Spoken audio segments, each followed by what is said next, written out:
If you watch commercial television this evening, you'll see an awful lot of brands showing you they understand you. Let's call this "That's Why" advertising. It'll go something like this. I understand, they will say to you, how tiring it is staying awake, listening to these people talk to you about challenger brands. That's why Morgan's mineral water has 6 times the amount of caffeine of any other mineral water in the market. So, in this situation, what these brands are doing is they are navigating by you. They've gone out, they've done their consumer focus groups, they've really understood your need states, they've produced the solution to a particular problem and issue you have in your modern, contemporary, hard-working lifestyle. They've told you about that solution. The circle is complete, please buy me, they say. Very natural kind of communication to do. Now, in this situation, as I say, they are navigating by you. And should you move your position, should your need state change, they'll change their positioning, they'll change their advertising. Wait for me, they'll say, I'm coming. The interesting thing about challengers is that while they understand their consumers very well, they don't overtly navigate by them.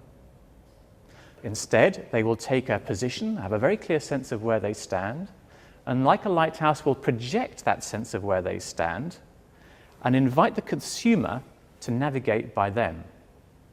Now, before we move on to talk about lighthouse identities, I just want to lay one particular myth to rest. And the myth is that challengers pay no attention to the consumer at all, but simply sail by their own star. Not actually the case at all. Most challengers have a very good, very strong, sometimes very personal understanding of their consumer, because they make an attempt, very senior management of those companies make an attempt to spend a lot of personal time face-to-face with those consumers, so they have an almost visceral understanding in their stomach of what drives them, what motivates them, what they're about. But they don't confuse understanding that consumer very well with simply playing back that understanding to the consumer and mistaking that for positioning.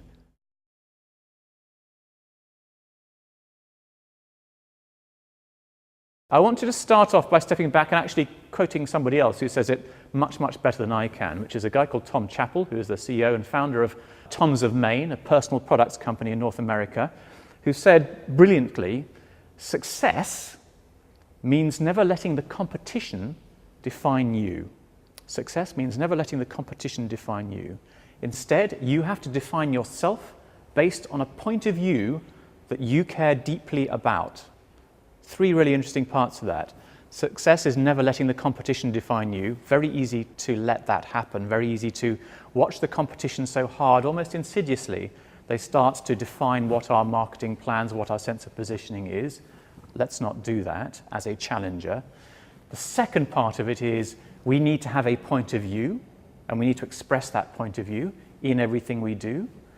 And the third is we need to care deeply about that point of view. We need to be personally invested in some kind of way, because unless we care deeply about it, how are we going to project it with a kind of intensity that the consumer is going to respond to and will create strong preference and loyalty amongst our consumer?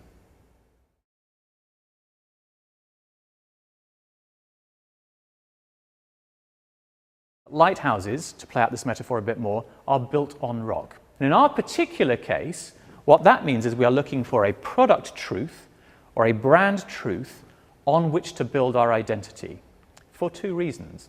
One is rooting it in that product or brand truth will give it credibility and ownability in the marketplace.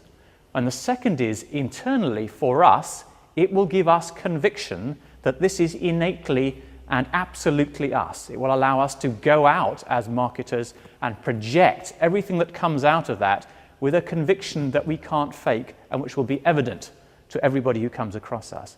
Both those elements are going to be very important to us as we as challengers go to market.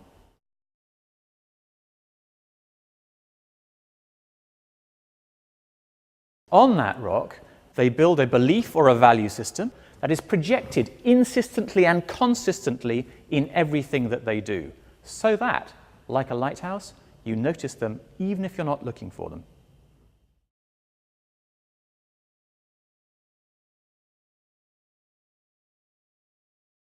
And in identifying our point of view and identifying our lighthouse identity, let's understand very clearly that we are talking about a lighthouse identity rather than a lighthouse image.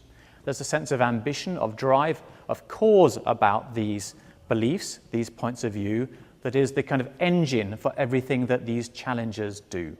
This is not simply something that's going to become a magnificent and inspirational communications brief for all our business partners. It's actually going to be something at the very center of every decision we make about every aspect of our business.